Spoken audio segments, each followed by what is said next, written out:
Right then, this is a video walk around version of it for a Honda CR-V 2.2 diesel SE model. This is a quite exceptional car, I have to say.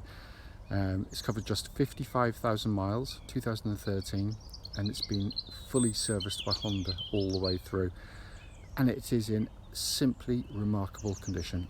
It's one of the cleanest cars I think we've seen in the last 10 years or so. Whoever's kept it has kept it absolutely amazingly. Front of the car clean, lights, lenses clear, intact, front bumper immaculately clean. Likewise, the bonnet of the car in beautiful condition again. Near side, passenger side, I mean, it is mirror smooth. What the video can't show you is just how clean the panel work is. Normally, so I just did it inside front alloy, absolutely unmarked. Normally, even with the cleanest paintwork, you normally see this the odd sort of light abrasion. I can't really see anything on it. It looks as though it's got a factory fresh gleam to the paintwork all over. Rear alloy, beautiful again. It's incredible how someone's kept the car this well. And the back of the car again, absolutely unmarked. Offside, driver's side, again, I can't see any indentations, and the paint has an absolute lustre to it, and it's been washed, it hasn't been polished. That's the remarkable thing. Offside rear alloy, again, completely unmarked,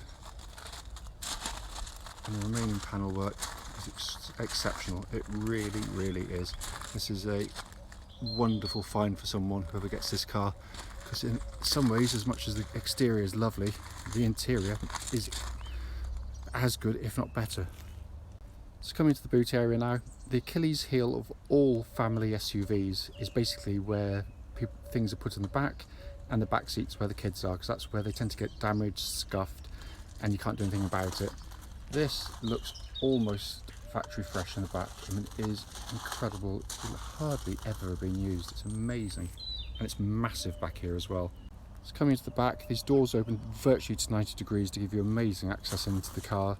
Those front seats, by the way, are set for me, and I'm 6 foot tall. I always put them back to the position where I am, and so they're not cheating, and you've got an incredible amount of leg room.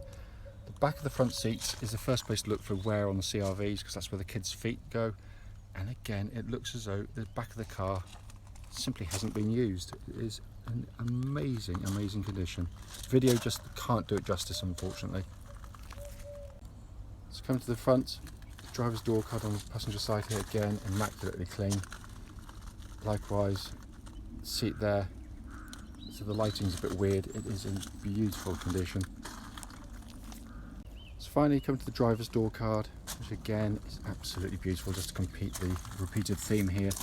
Footwell areas wonderfully clean, and driver's seat again is in beautiful condition. Videos make them look a little bit weird, in all honesty, but actually purpley, they don't look like that when you're here. So inside the car now, engine's running through the section, so the dash can be seen illuminated, as is always the case. Dashboard looks brand new, it looks in beautiful condition. If I pop the car into reverse, you have that lovely parking camera mounted so with a sort of little gridding to help you line up, but it is quite extraordinary. You come across the dashboard binnacle, pan in there for you. 55,019 miles, no warning lights displayed on the dashboard at all. We've been selling CR-Vs for a long time, and it's very rare to find one that's been kept. You can clean cars, but you can't make them look like this. Right then, this is a quick road test video, and this is for a Honda CR-V. It's a 2.2 SE diesel. This particular car is registered AV13EAO, and with a mileage of just 55,019 miles recorded. The reason we do these videos is essentially so that if anyone is looking at any of our cars in our adverts online, they actually get to see the car advertised in operation. And the reason we feel it's important is very simple. We know, unfortunately to our cost, just how frustrating it can be to go and see a car which can look perfectly good, and in in photographs and in the description, but only to get there and find out when you drive it it's got a fundamental fault which shows up whilst test driving the car. So that's why we do it. It's also done on these quiet country roads close to our premises, so this actually forms part of the road test route anyone would go on. And the reason we use this road is so hopefully then it'd be representative of what you would feel yourself should you be offered a test drive in the car. Worth pointing out, although we live in this lovely part of Gloucestershire, we're literally 3-4 minutes from the motorway. You wouldn't believe it was there, but it makes getting to us ever so easy. So coming to the car in question, as you'll know from the walk around video, this is a truly exceptional car, and given service history it comes as no surprise to find it drives every bit as good as it looks. Engine starts instantly and settles to a completely smooth, even idle. There are no warning lights on the dashboard at all relating to the engine or any other part of the car, and temperature gauge is running as a third, which is exactly where it should be on a Honda car, and the car's been running for quite some time now, so up to full operating temperature. The engine is simply brilliant. I think this is one of the greatest diesels ever made because it gives you everything you want from a Honda. Reliability, long lasting, and they are far more reliable than virtually anything else in their class, and they last with normal servicing huge mileages, absolutely huge. But it's also an engine which is just joyful to use day in, day out, because it's very quiet, very, very smooth. You only really notice a diesel probably first and second gear, and even then it's quiet. On the move, it's just got a wonderful smoothness to the engine note that you just wouldn't believe you're driving a diesel. It's amazing. But it's also got a lovely power delivery. It's all the way through the rev band. It's not one of those engines which gives you loads initially then just dies away. It will pull through, which is why they make particularly good tow cars, by the way. We tow a caravan with ours and it's brilliant. We use a 2.2 for it. Engine then feeds through clutch and gearbox. Clutch perfect, bike point's exactly where it's meant to be, and it's lovely and smooth in operation. The gearbox, again, is typical Honda genius when it comes to these things. They little things which I love. Armrest here, so your elbow goes on there, fingertips rest on the gear lever, because these gearboxes are fingertip. They are beautiful. You guide the gear lever into gear. It's short and throw, it's snappy, it's actually quite sporty. It could go in any of Honda's sporty cars. It's simply brilliant. It makes others in its class feel really ponderous, and it feels like new, absolutely as new. Steering, tracks absolutely dead straight. There's no vibrations at this speed or any speed up to the legal limit. It's a lovely power steering system because it's designed for its purpose. You know, we're driving an SUV, but it's accurate, it's precise, it's really nicely weighted to give you a sense of solidity on the road, and it works beautifully with the chassis of the vehicle. They're absolutely in harmony. The chassis itself is, again, I mean, Honda should know. I mean, basically the CR-V is the best-selling SUV in the world, and it's easy to see why, because it gives you a brilliant combination of a very comfortable, compliant ride with an agility to the corners and a flow through the corners which is really good. It's a lovely chassis. It's brilliantly done and very, very well judged by Honda in that sense. What I'm looking for on road test is when it hits a bump, you'll hear it hitting a bump, although it's subdued, but you shouldn't hear any kind of mechanical sort of clatterings or anything, and there are nothing at all. So we'll go over the bump like that one. It's absolutely spot on. Brakes on the car, I'm going to give them a nice shove, just got to turn right here. But lovely, powerful brake pedal on the vehicle.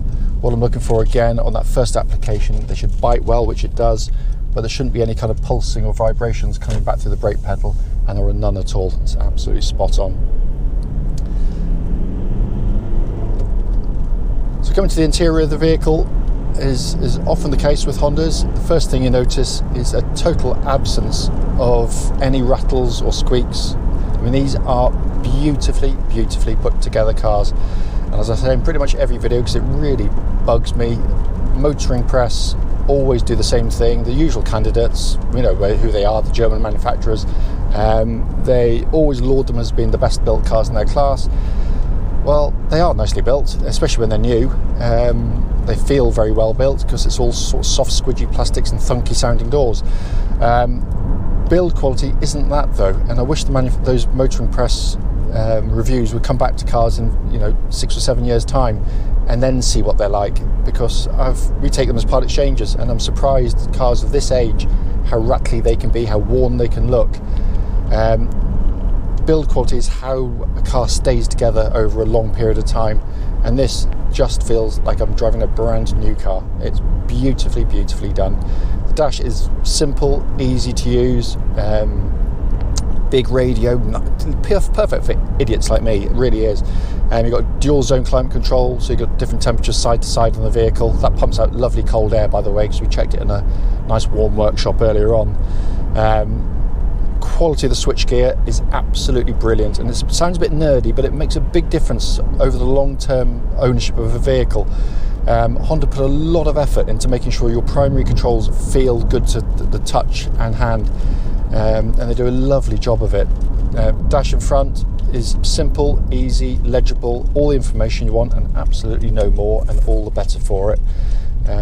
Steering wheel looks like new and feels like new in hand. It's a lovely small diameter steering wheel, leather bound, feels great, but makes the car feel, in bizarre ways, slightly more manoeuvrable than it probably even is, but it really is lovely. This is a four-wheel drive car. There are no buttons to engage it because the car does it all for you. Honda again worked out very quickly that the vast majority of buyers that buy these cars will drive in perfectly good conditions, as I am today, so there's no need to have four-wheel drive whirring away, because all you achieve with that, you'll get through your tyres more quickly, you'll certainly use more fuel, and you put a lot more mechanical stress through the vehicle. As and when the front wheels start to lose grip, classic cases when I tow a caravan, sometimes a bit muddy, going across the pictures, the front wheels start to lose grip, and instantly your rear wheels come in to give you four-wheel drive. It's seamless in operation, utterly brilliant, and we've never touched one in nearly 3 decades of selling Hondas using this system, so it is very, very reliable. As always, the video is here to pick up on any issues, no matter how small. There is nothing on this car. It is, and I hate it because it's a cliche, but it is literally like driving a brand new car. It feels so solid and so tight, and we've been selling them, as I say, for a long time. I used to work for the Honda main dealers, so we know these cars intimately, and this is a wonderful, wonderful example.